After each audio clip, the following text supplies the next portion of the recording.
नमस्कार, मी गैंद्रे. आपण जे पाहतो हे माय भूमी चॅनल. पाहूया बातमीमध्ये बातमीचा विस्तार. शेगाव येथील लवजी नगर मोरेलका कॉलेजजवळ अतिक्रमण बांधवांना बेघर केले.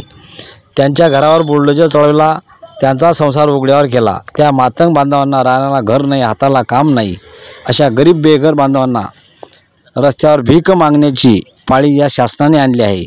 या मातंग दलित मुस्लिम बांधवांना न्याय मिळेल का, असा प्रश्न निर्माण झाला आहे.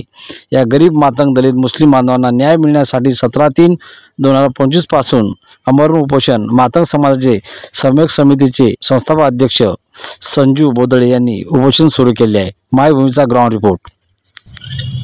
4 ते 5 मार्च रोजी शेगाव येथील अतिक्रमित बांधव लवजी नगर मोरेलका शाळेजवळील ह्यांना ज्या क्रूरतेने व निर्दयीपणाने शासनाने कठोर बुलडोजर चालवून यांना उद्ध्वस्त केले, यांचे सामानाची नासधूस करून यांना रस्त्यावर आणले, त्या कारवाईच्या निषेधार्थ व यांचे पुनर्वसन होऊन यांना पर्यायी जागा त्वरित मिळण्यासाठी आम्ही गेल्या 17 तारखेपासून आज उपोषणाचा 3रा दिवस असूनही आमच्या प्रशासनाने कोणतीच दखल घेतलेली नाही.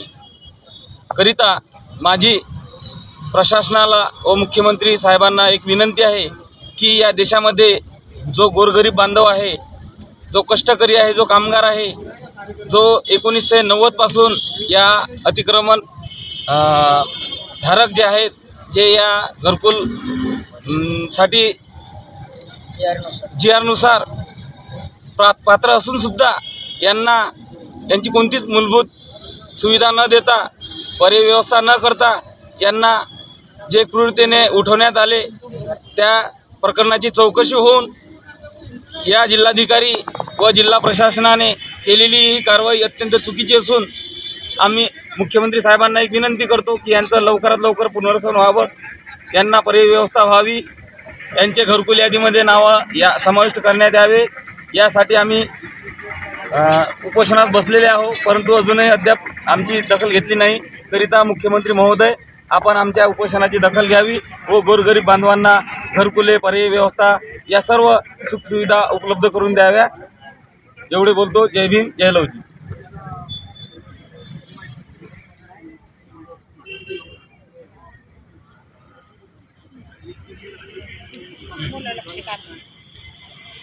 सरकारला काहीतरी वाटायला पाहिजे, सरकारला जाग यायला पाहिजे. सरकारने जर अशा लोकांवर जर अन्याय केला तर सरकार या देशातच नाही पाहिजे. त्याच्या पुढच्या खाली होतील मग अशाला सरकारी लोकांना असं या गोरगरिबावर अन्याय करू नये, यांना पाहिजे तो न्याय मिळवून द्यावा आणि गोरगरीब लोकांना काहीतरी जाग्याचा बंदोबस्त करून तिथं लाईन, इलेक्ट्रिक खंबे वगैरे ते पाणी बंदोबस्त करून आणि मुख्यमंत्री साहेब आणि तसेच आपले संजय भाऊ कुटे यांना मी आग्रहाची विनंती करतो की मी भारतीय लवजी सेनेच्या वतीने मी यांना पाठिंबा दिला आहे. तरी माझी एक कळकळीची विनंती आहे यांना की तुमचं जे या लोकांचं जे नुकसान झालं आहे तर ते नुकसान भरपाईसुद्धा तुम्ही द्यायला पाहिजे, असं मी इथं मत व्यक्त करतो.